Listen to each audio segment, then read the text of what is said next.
Hello and welcome to today's webinar on fantastic feedback tools for Google Docs. This session is part of a series of free webinars offered every week or two by the Stark Portage Area Computer Consortium, or SPARC for short.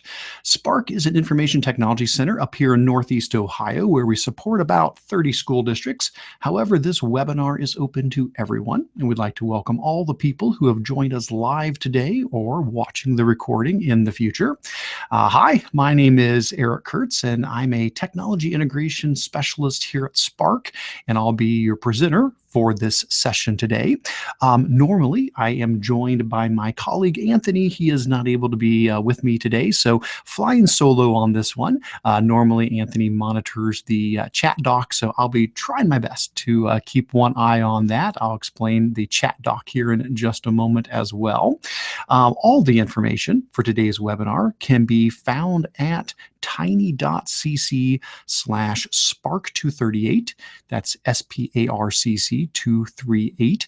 That jumps you out to the website, which is, if you're watching live, probably where you're already at.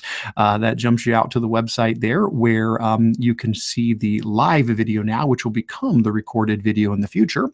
And then below there, you'll see we've got some LinkedIn resources. So there's some apps and extensions and things that we're going to be talking about today, and all the links are there for you to get to those, as well as the slideshow and help guide and things like that. I also want to point out that underneath the video, there is a live session chat document. This gives you guys a way to answer or to ask questions and give suggestions to help each other. I'm going to keep an eye on that chat document throughout the webinar as best as I can. Normally, that's what Anthony does while I'm doing the webinar, and vice versa. But like I said, he's not with me today. So I'll do my best to keep an eye on that, and please do feel free to put any comments or questions you have in there. Below there is a session evaluation form. We always love to hear some feedback on how we can improve these sessions. And at the very bottom, there is a quiz, a link to a quiz you can take after watching this webinar to get a certificate of attendance for one contact hour. I definitely encourage you guys to do that after the webinar. All right, and again, all of that information can be found at tiny.cc/spark238. All right, on with the show.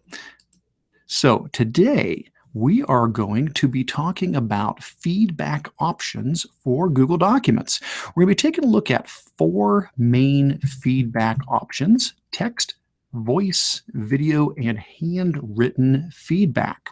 Now, first thing I just definitely want to say is that this will not cover every possible option out there. There's lots of really awesome extensions and add-ons, and so it's very possible that one of your favorites might not be getting covered in this. If so, absolutely feel free to include that in the chat doc and let us know what are some other feedback methods that you like to use.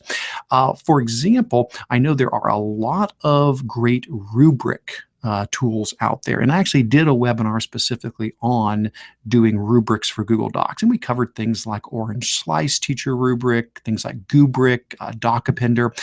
So I'm not going to be going over those today as far as rubric type feedback. So we'll be looking more in traditional text, voice, video, and handwritten feedback in Google Docs. But hey, if you do want to check out that webinar, you can always head over to our Tech Integration site, which is where you're at right now. And if you go to recorded trainings at the top, you can find all of the previous webinars that we've done. I think we're up to about 36 of them right now. And in that mess of webinars, there's the one on rubric tools. So there is a earlier webinar where we do talk more specifically about rubric tools, if you'd like to check that one out. All right, what do you need to be successful in this session today? Well, for sure, you need to have a Google account. A lot of the things we're going to be showing, of course, is related to Google Apps. So either a Gmail account or a Google Apps for Education account. Need access to Google Docs. And then you'll need the ability to install some things. Some of the stuff we're looking at today, it's just built in. It's just part of Google Docs, but not all of it. We're looking at some things that are going to be add-ons or extensions, so things that you would need to install in the Chrome browser. And then one of the tools we're looking at is actually a mobile app. And so you need to have an Android or iOS device for that particular part of it. So having said that, yep, we're looking at a variety of tools today. Some of them are going to run on mobile. Some of them are going to run on Windows, Chromebooks, and Macs. So a little bit of a variety there. I'll try to make sure as we go through each of these different feedback options to make sure that I indicate where you can use those. All right, so let's go ahead and dive into fantastic feedback tools for Google Docs. As a reminder, all of the help guides and other resources can be found at tiny.cc/spark, SPARCC 238. All right, so basically what we're going to be talking about here today are ways to provide feedback to students when they have submitted a Google Doc presentation or a Google Doc report to you. So the very first thing I need before we actually dive into these is I need a Google Doc to actually leave feedback on. So what I'm going to do today is I went ahead and set up a Google Classroom class for this session, specifically for what we're talking about here today.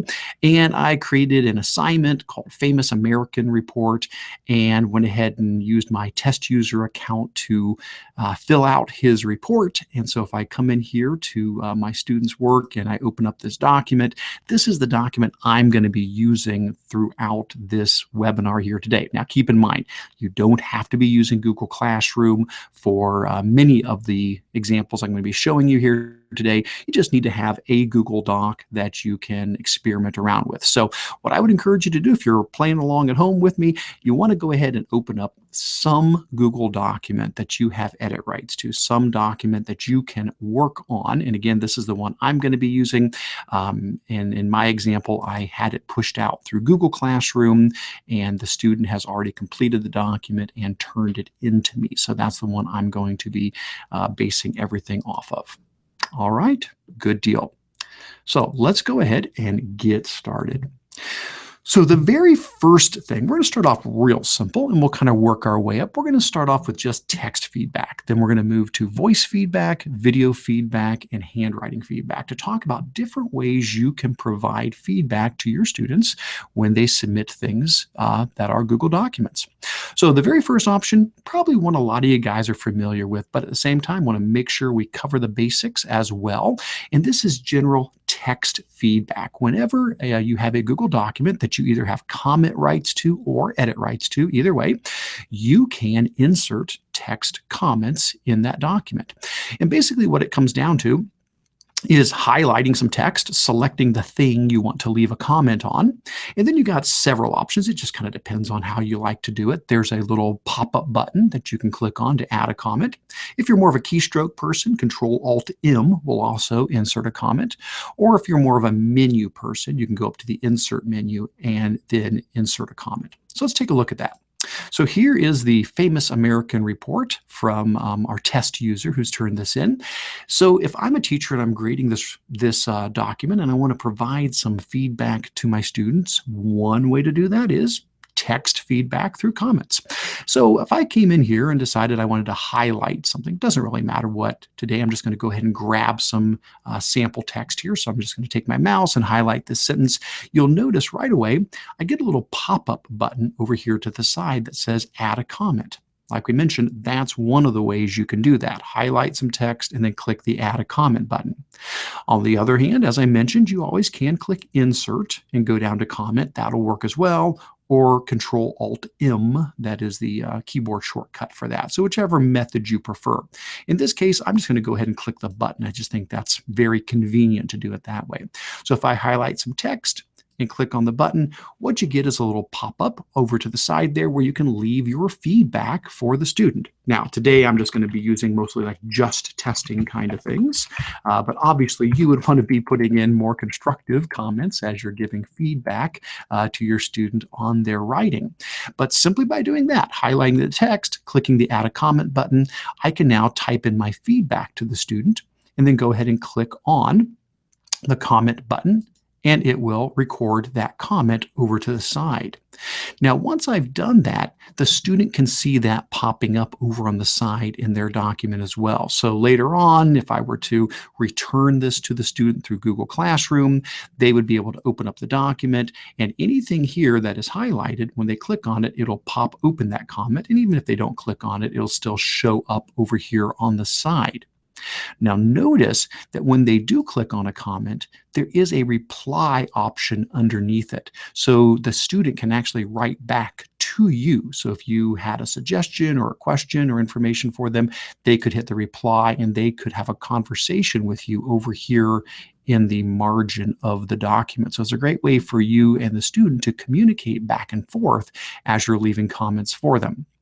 Now, in addition to just leaving a regular text comment, just a couple other things that might be worth noting. You are also allowed to put hyperlinks in the text comments over here. So I don't know, let's say maybe they were having difficulty with subject-verb agreement and you wanted to say, hey, you're having a little trouble with that, but take a look at this YouTube video. It's going to give you some additional information on there. So I'm going to go ahead and I'm going to copy. I've got a link over here to the side that I'm going to copy real quick. There we go. And let's say I wanted to come back in and we'll highlight a different sentence here. And we'll go ahead and insert a comment for that one. I could say something like, check out this. I type today, check out this video for more help. And I could go ahead and paste in the link, click comment, and it becomes an active hyperlink. So it doesn't just have to be text that you're typing in here. You can put a link out to a website or a YouTube video, whatever you might want to provide to the student. One other thing to mention about comments, you can also notify people that you've put a comment in that is specifically for them. Now, if it's just you and the student, chances are when they go to open up the document, they're going to see them there, and that should be fine. But just as a heads up to you, one thing you can do if you go to insert a comment and you want to make sure that the other person is aware that you've added that comment, is you can put a plus symbol in there. So if you hit the plus button on your keyboard and you type in their email address, so in this case, testuser01 is who I'm replying to, that's the student, and I choose that, anything I put in here now, I'll just do another just testing, anything I put in here now won't just add the comment over to the side here, but it'll actually send out an email to that user letting them know you've added that comment. Again, maybe not as necessary if this is simply an assignment they've turned in through Classroom that I'm just going to return to them and they're going to see it anyway. But if it was maybe a group presentation or a group work with a lot of people inside of there, or if you just wanted to make sure that the person was aware you had added that comment, this is another way to sort of notify them. So if I do that comment, it'll place it in there. Oh, in this case, they don't have permission to it yet because they have turned that in, there we go. It will notify them by email. As soon as I return this through Classroom, they will once again have commenting access to that. All right. One of the last things to mention about text comments is they do start taking up a little bit of room over here on the side. So be aware that when you are done with a text comment, if maybe you and the student have gone back and forth and replied to each other and it's something that's been resolved and you don't need it on the side anymore, there is actually a resolve button for each of these comments here. And if you click the resolve button, what it does is it doesn't delete it, it just kind of folds away that comment up into this top comments button up here. So if you want, you can come in and click the resolve button. And whenever you do that, it folds those comments away. They are still up here in the comments button. If you click them, you'll always be able to find them up there, but it does clean that up a little bit on the side there. So keep in mind, if you want to simply leave text feedback to your students, you don't need to install anything special. Just using the regular add a comment option will allow you to do that. Now, something that might be a little helpful hint or tip is if there are comments that you tend to use a whole lot, you certainly could create a second Google document where you have some very common responses that you use, and you could copy and paste those into the comments. That might save you a little bit of time. At the same point, we probably want to make this as personal as possible. So, that might be a nice time-saving feature, but I would definitely encourage you, if you are going to leave comments, it is great if we can make this as personalized as possible for our students, which is sort of a good segue into what we're heading into next. So that's text comments. Let's go ahead and take this up another notch. So we talked about leaving text comments. We talked about notifying people and replying and resolving. Excellent. We're going to now go to the second type of feedback we can provide to our students, which is voice feedback.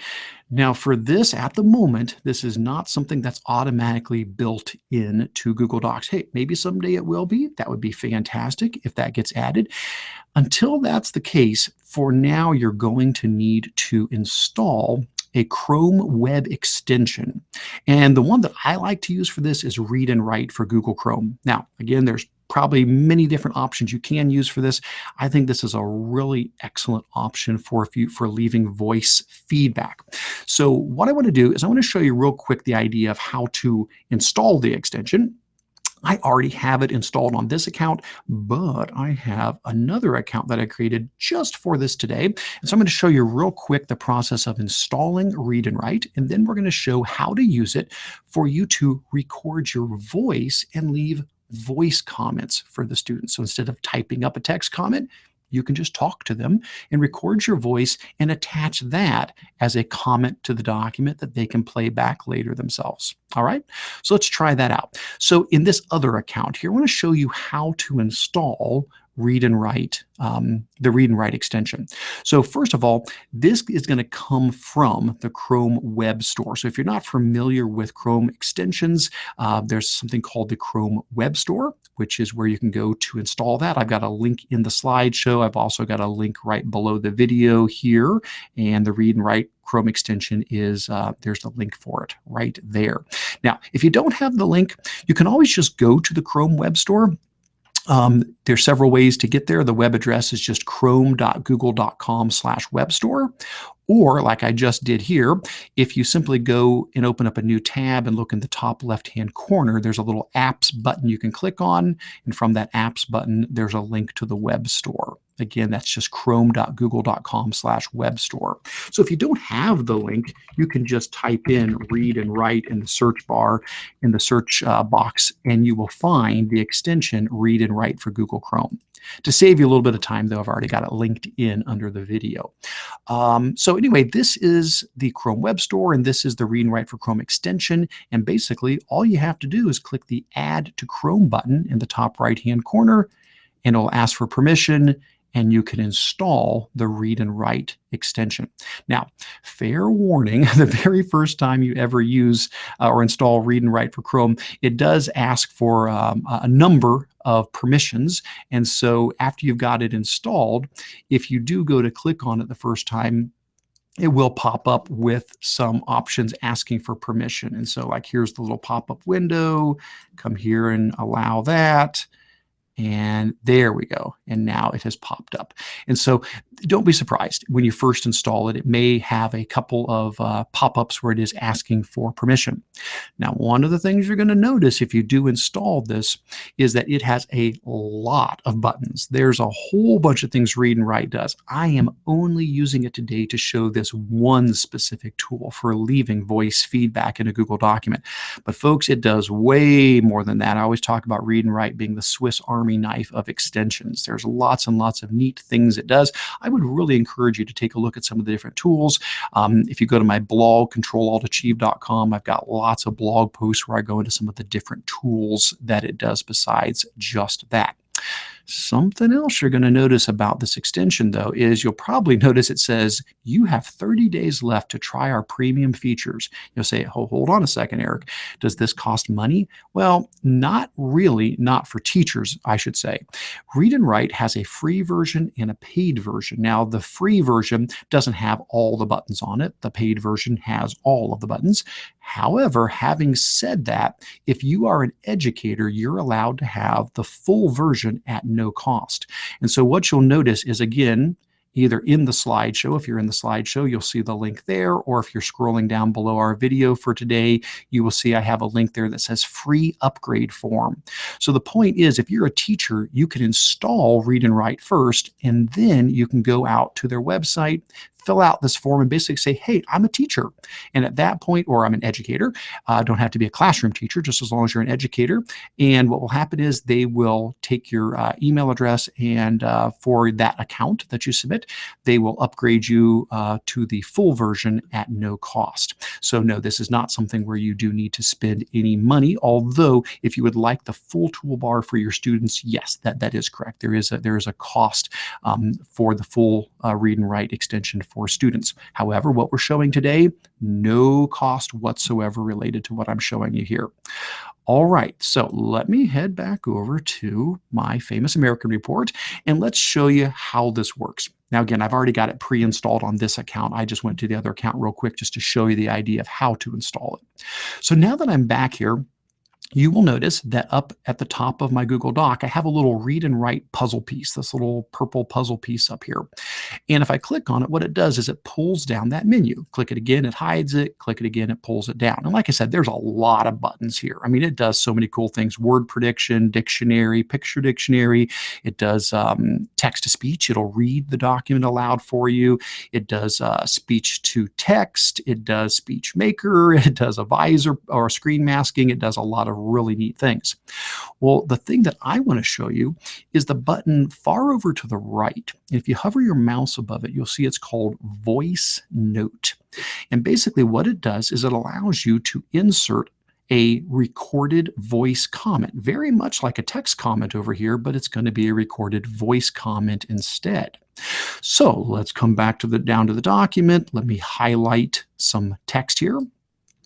And once I've got something highlighted, instead of doing the normal add a text comment, I'm going to come up to my Read and Write toolbar, and I'm going to click on the Voice Note button there.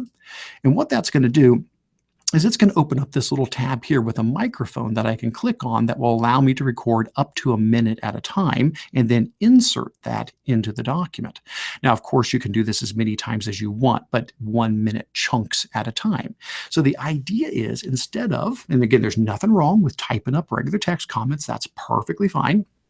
But instead of doing that, you could simply highlight in your student's document, hit the microphone button, and just record yourself giving them spoken feedback, which could be a lot more personal and maybe even faster for you, save you time typing all that stuff up.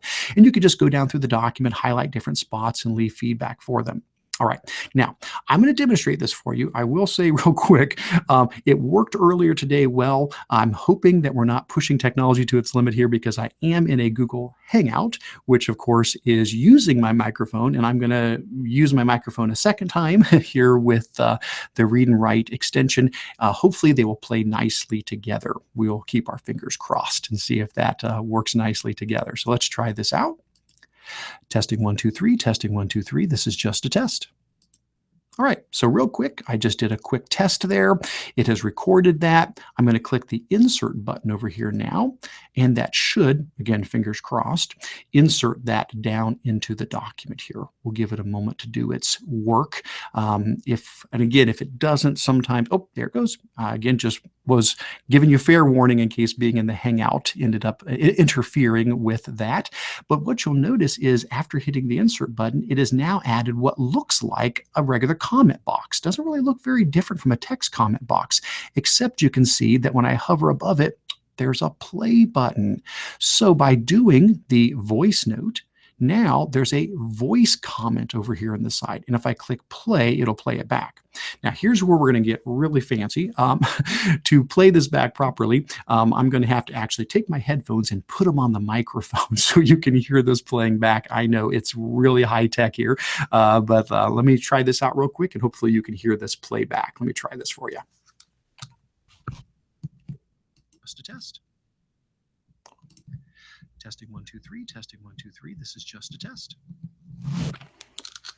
All right, hopefully that picked up well. Very good. Now, a question you might have is, Oh, that's fantastic, but does the student need to have the Read and Write extension installed for them to play these back? And the answer is no, they do not. Again, I think it's a fantastic extension. I would definitely encourage students to have it. Even the free version, just the ability to use the text-to-speech as a great way for students to do self-editing, to take their Google document and have it played back so they can hear their own writing read back to them. It's a fantastic way for students to do self-editing. So I would encourage kids to have the extension anyway. But if they don't, it's not a problem. They can still come here and just click on this play button and it will play that back for them, even if they don't have the extension installed. All right, doing good so far. Let's see if there's anything else we need to mention about the voice feedback. So basically select your text, use the voice note button, do your recording, insert it, and there you go. Students can then play that back. And again, I'm keeping an eye over on the chat doc. I see a lot of people talking and putting stuff in there. I am doing my best to keep an eye on that. And if we'll try to take a pause here closer to the end, and I'll see if there's any questions there that have not been resolved. Those of you in the chat doc that want to answer each other's questions too, feel free to. Feel free to assist each other in there as well. All right, so that's level 2. Let's go to level 3 now. Video feedback. Okay, so we can leave text comments. Fantastic. We can leave voice comments with Read and Write for Google. Fantastic. How about video feedback? All right, so basically what we're talking about now is actually recording. Whoops, go back there for a second. Sorry about that. Is recording not just our voice, but actually recording the screen with the student's document on it and our voice along with that. Okay, so to do this, again, there's probably many ways you can do it. My suggestion is using a tool called Screencastify. Screencastify is another Chrome web extension. So just like Read and Write for Google, this works in Google Chrome. Okay, so you would need to have a Chromebook or a Mac or a PC. This is not something that's going to run on like an iPhone or an Android phone. This is not a mobile app. So just like Read and Write for Google, Screencastify is a Chrome web extension. So you do need to be using the Chrome web browser. Basically, Screencastify allows you to record your screen and your webcam and your voice. Now, you don't have to record your webcam if you don't want your face showing up. You don't have to. You can have that turned off. But at the minimum, it can record your screen and, of course, your voice along with that. And it can record up to 10 minutes for free. Much like Read and Write for Google, there's a paid version and a free version. The free version of Screencastify, though, fantastic, 10 minutes at a time you can record. And so if you need to do more than that, you certainly could just do a second recording. Another great thing about it is it saves the resulting video right to your Google Drive. And Google Apps for Education has unlimited storage in Google Drive. So you can do as many videos as you want and never have to worry about running out of space. And of course, once it's on your drive, it's crazy easy then to share it with others, to be able to give that link to your students so they can see the video that you recorded. So to get this, we do need to install it, just like we did with Read and Write for Google. We need to go to the Chrome Web Store and install it. Now, I've already got it installed on this account, but let me show you what it looks like from scratch. So let me head over to this other account, and I'll go back to the Chrome Web Store, and I'll just do a quick search here for Screencastify. Again, the links are below the video and in the slideshow, but if you just want to run a search for it in the Chrome Web Store, you can. And there it is, Screencastify. You can come in here and click Add to Chrome, and that will go ahead and install that for you. Now, when it does install Screencastify, what you're going to get is a little teeny icon in the top right-hand corner that looks like a film strip. Now, the very first time you run Screencastify, it's very much like Read and Write for Google. There's going to be permissions you have to set up for it. So let me show you on this account what that looks like. So like if I go to run Screencastify, the very, very, very first time I do, it pretty much asks for 3 permissions. One is access to your camera and your microphone. So you have to give it permission for that. The second thing you have to give it permission for is where to save your videos. Now, I would recommend saving them to Google Drive. You can choose to save them locally to your hard drive, but you can always just download them later if you need that. I think Google Drive is the best choice because that way it's safe, it's in the cloud, there's unlimited storage, and you can always download it later if you need to. So if you choose Google Drive, again, you have to give it permission. And so that's the second permission. Give that permission. So there's 2 checks. And then the final permission you have to do is give it permission to record the tab in your browser. And so again, you have to give it permission for that. And that's it. As long as you go through those 3 steps, it'll be set up and ready to run. Now, again, I've already got it set up in my other account, so we'll go ahead and we'll close out of that account. We don't need that one up anymore. Instead, we're going to go ahead and pop over to, there we go, pop over here to our Famous Americans report, and you can see I have the Screencastify extension way up here in the top right-hand corner. And if I give a click on that, you'll see it opens up this tab where I can go ahead and do my recording. Now, how this works is when you click on Screencastify, it gives you options to record 3 different things. You can record just the tab that you're inside of, which means it'll be just that Google document. You can record the entire desktop. If you do that, it's going to grab all of your different, your toolbar at the bottom. It'll grab all of your tabs. Or you can just do your camera. If you just want to record just your webcam, that's fine as well. For this example, I'm just going to record the tab because my idea is I'm going to pull up my student's document and I'm going to start scrolling down through it and just talking to them and highlighting things and pointing things out. And basically, as I am narrating and as I'm giving them voice feedback, it is recording the screen as I scroll down through and I highlight different things and point things out to the student. Now, again, I'm doing this from a teacher point of view. Please remember, this is a wonderful tool for students as well. They can absolutely use Screencastify. It's free for students as well. It's a great way for students to narrate their slideshows. It's a great way for students to explain how they solved a math problem. It's a great way for students to practice public speaking. So many things that students can do with this as well. Actually, everything we're talking about here today certainly could be used by students as well. In this example, though, I'm going to do it as a teacher. So again, I pull up the student's document. I click on Screencastify, the little icon. You can choose what microphone you want to use, and you can choose whether or not you want to embed your webcam. If you don't want your webcam in there, you can just turn it off. If you do want it in there, you just pick what corner of the screen you want it to be in. We'll do top right for this. And that's pretty much it. At this point, if I click record tab, it should start recording. And again, fair warning, like I said, we're doing a lot of technology here at once. I'm running a Hangout on air, and I'm going to try to run Screencastify inside of it. Fingers crossed it won't have a fight between the 2 tools. So we'll give it a shot and see how that works. So let's click record tab. So far, so good.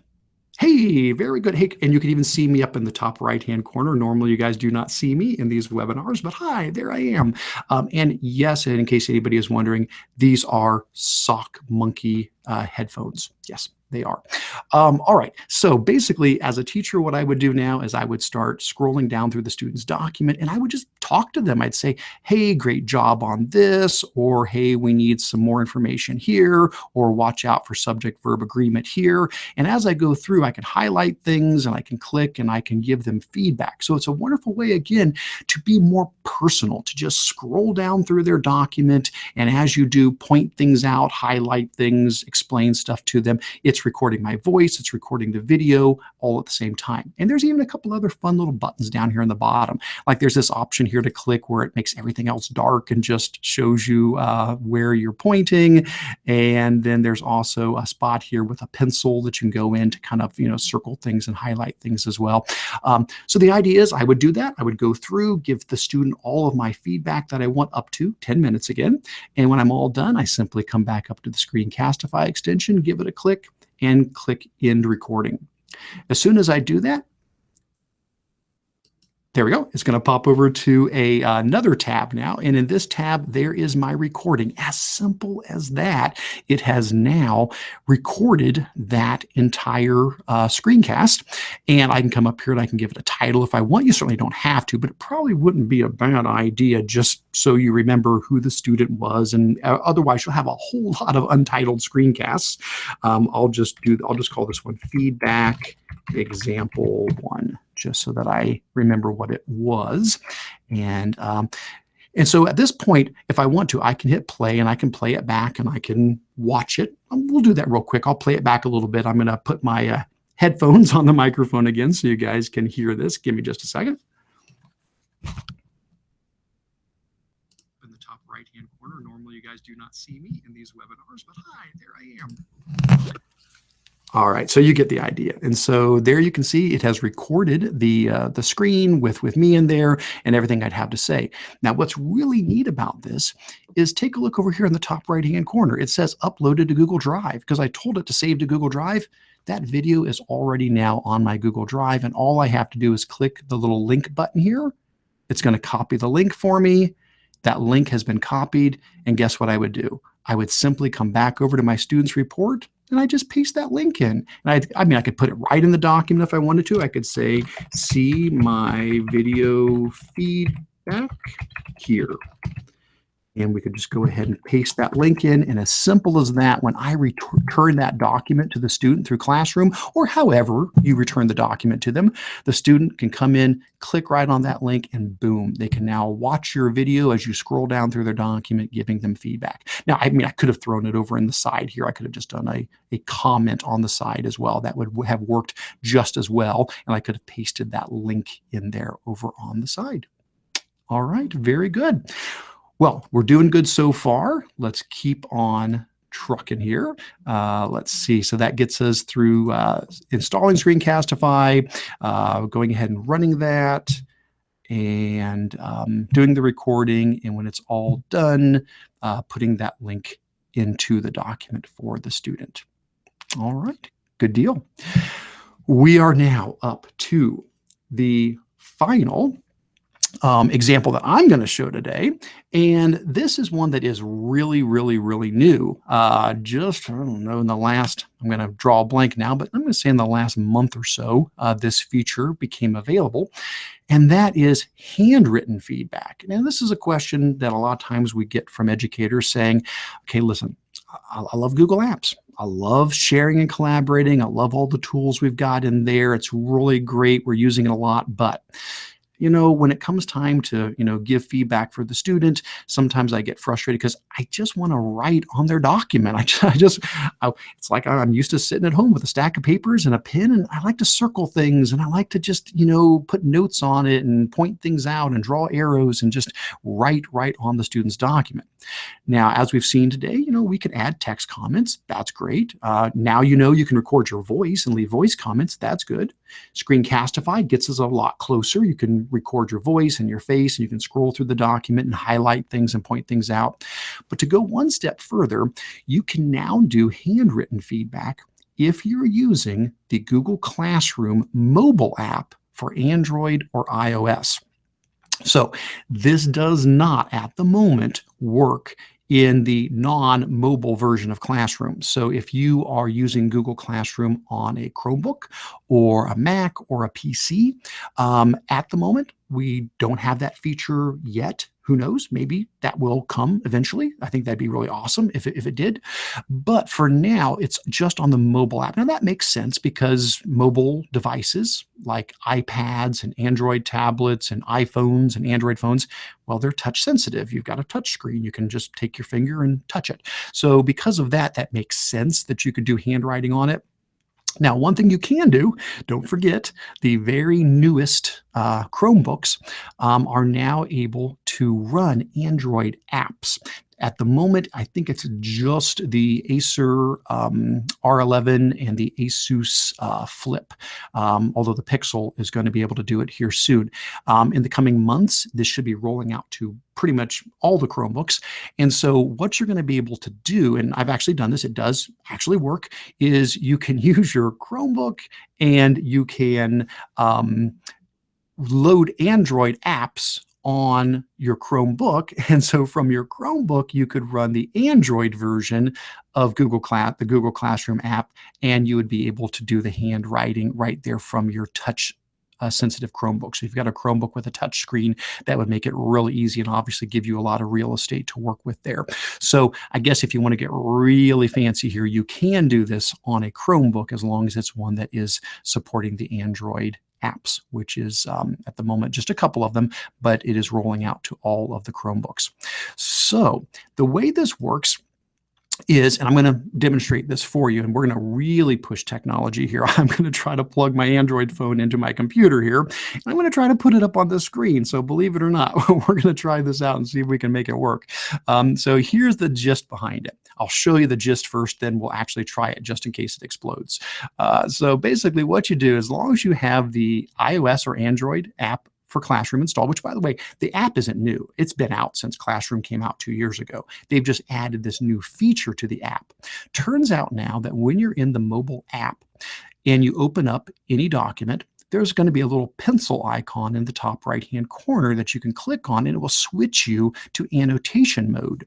And once you get in that annotation mode, it'll give you these tools at the bottom. There's like a pen and a marker and a highlighter, and you can choose the size and you can choose the color, and then you can just take your finger and just start writing on the document. You can pinch and zoom to get closer into things that you need to. And when you're done with that, you'll hit the little save button, and what it does is it creates a PDF, and that PDF has the original document with all the annotations on top of it.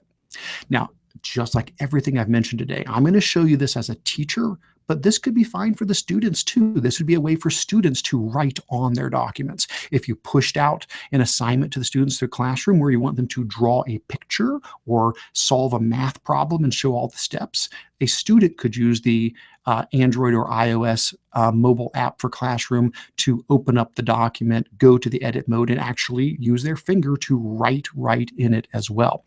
I'm going to show it more from a teacher point of view as a teacher doing it to show feedback. So fingers crossed. Here we go. I'm going to see if I can accomplish this. To do so, I'm going to plug this in. So yeah, we're being really techy here today, guys. Okay, so I'm plugging in my Android phone. And once I get this plugged in, give me just a moment here. I'm now going to launch my app that lets me put my phone on my screen. So I'm going to use an app called Visor.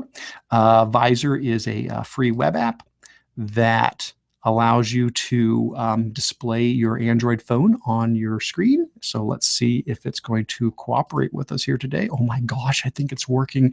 We might actually make it through this webinar today with a million different pieces of technology working together. This is quite an accomplishment. All right, hey, yay, it worked. Okay, so let me show you how this works. So there's my phone.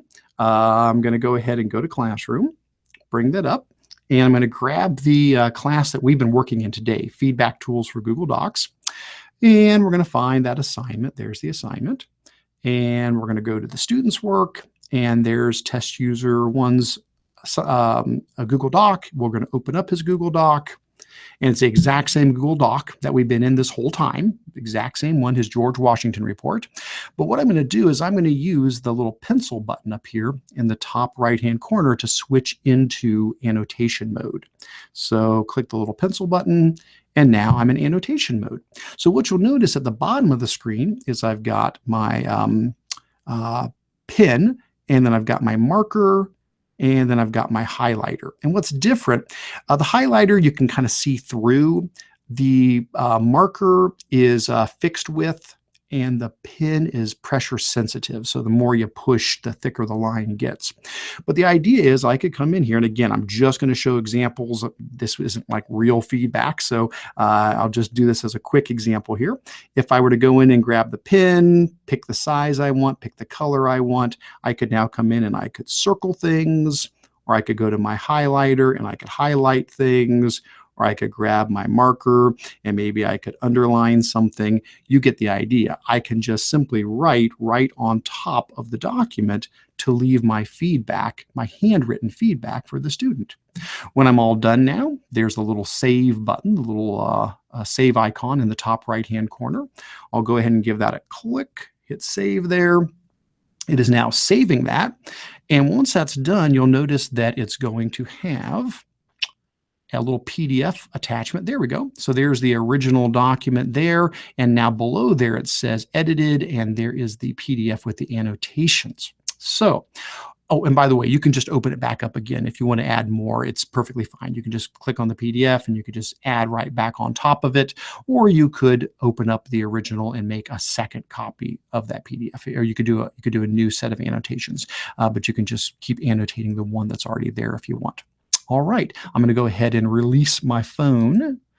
Go ahead and release that. All right. Very good. Okay, so far so good. And let's see, this should now actually be in Google Classroom. So if I pop over to the Classroom tab and I go to Test User here, well, you look at that. There's the original document, and right below it is the PDF. If I click to open that up, there it is. There's the PDF with my handwritten annotations on it. So this would be another way for you to provide feedback to students in addition to text comments, voice comments, and video feedback. You can also just simply write right on top of the student's document through that app. Oh my gosh, we made it. All right, so let's take a look at some questions here. I do see we've had a very active chat document here. And again, I apologize. Normally we're a two-man show here, and Anthony is not able to be with me today. He normally monitors the Q&A doc. So on our page for this webinar, there is a live Q&A doc right below there. Let me take a quick look and let's see. Let's see if there's anything in there that has not been addressed that we need to take a look at. So I apologize. Normally Anthony has these all queued up for me here. First question was, do the comments automatically show up on a student's document, or do they have to enable comments to be able to see what you've added?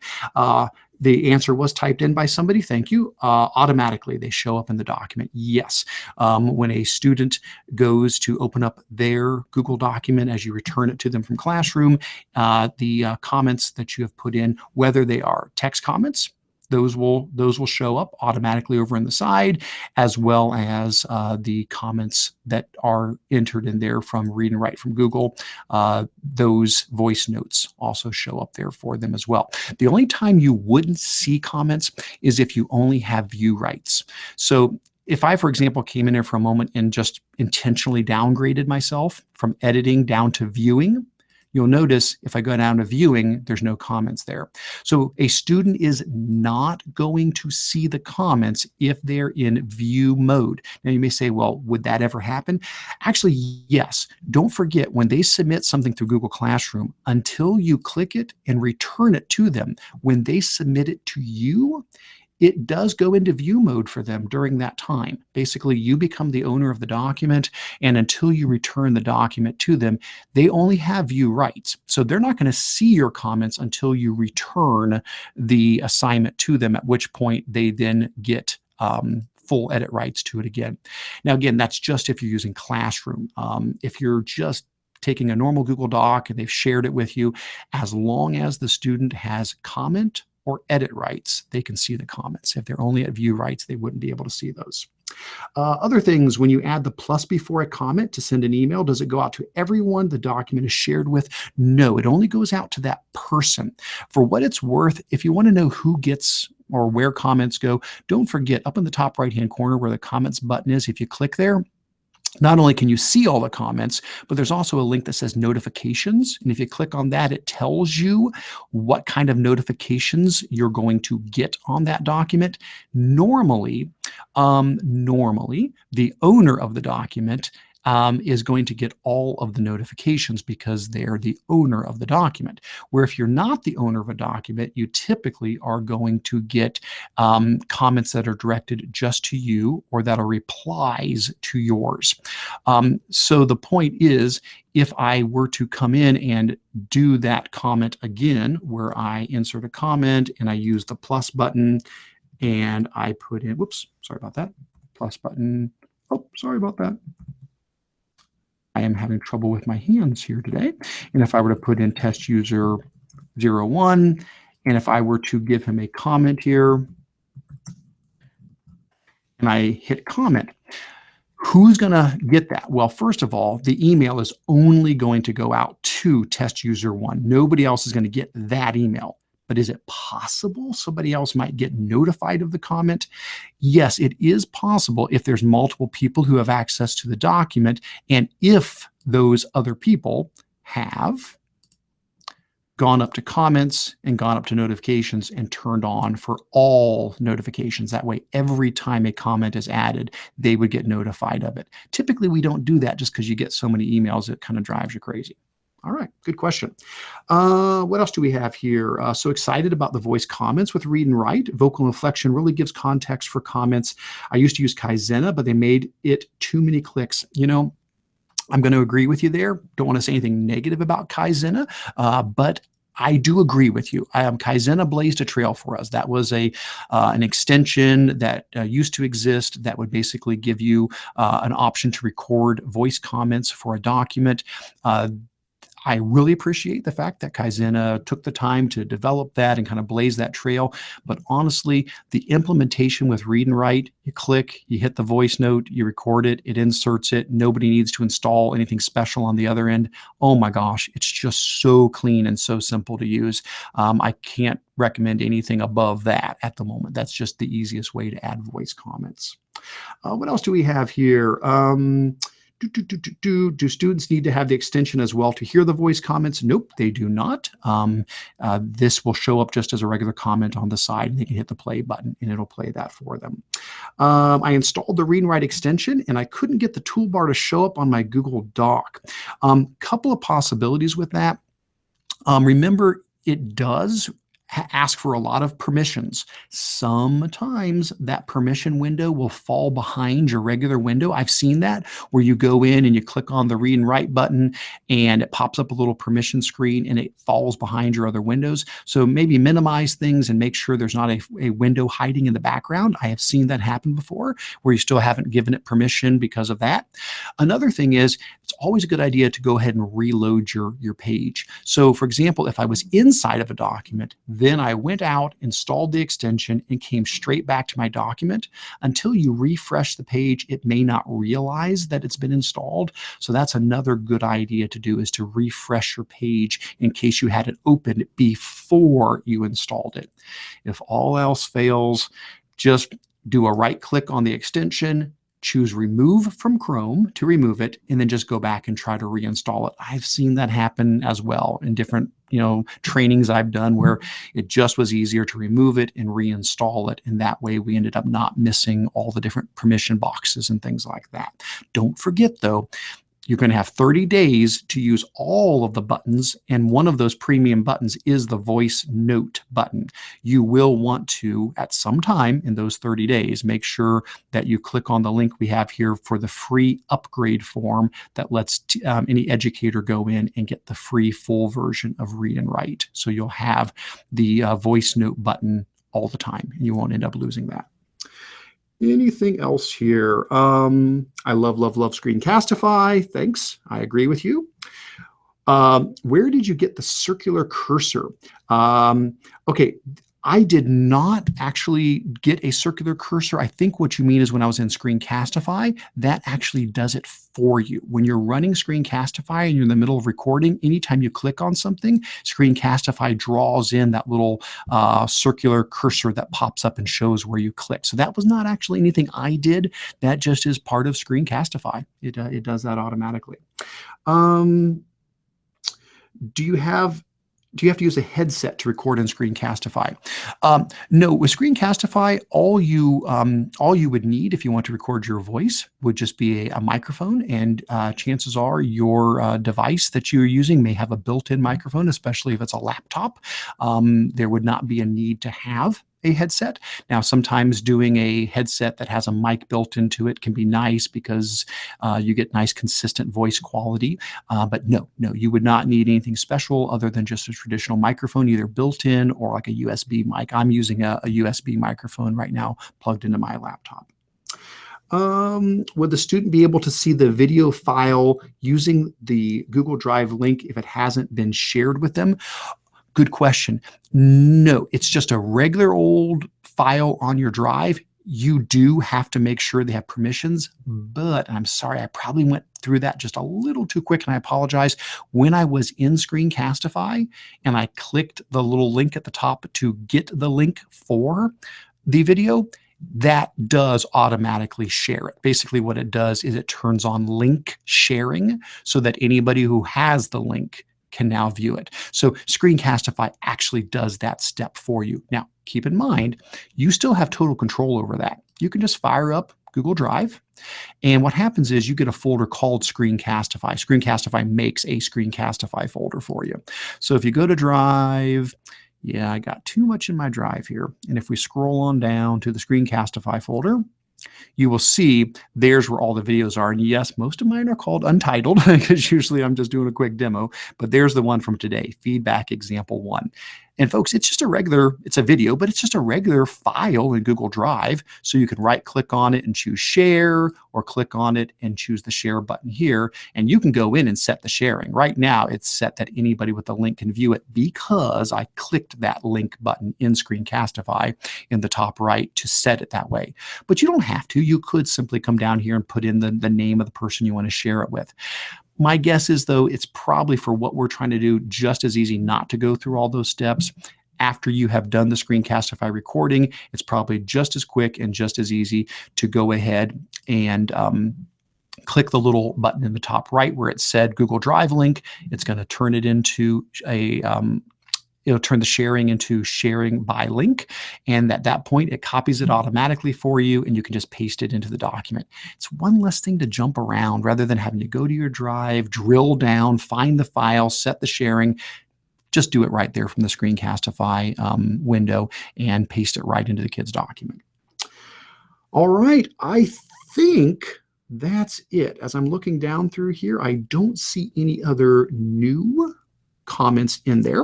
So I'm going to go ahead and start to pull this together here now at the end. And so what I want to do again is thank you guys so much for being here today for our webinar.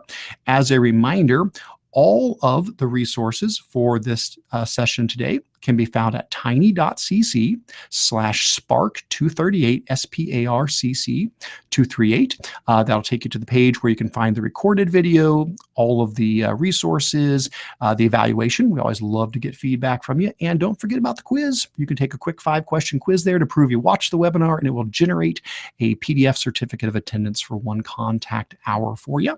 While you're there at the website, definitely check out our recorded trainings to see the previous webinars we've done. Check out the PD schedule to see other upcoming ones. We do have some more coming up very, very soon. We'll get those on the page here very quickly. There's also a newsletter page where you can sign up for our monthly newsletter so you don't ever miss anything that we're sending out.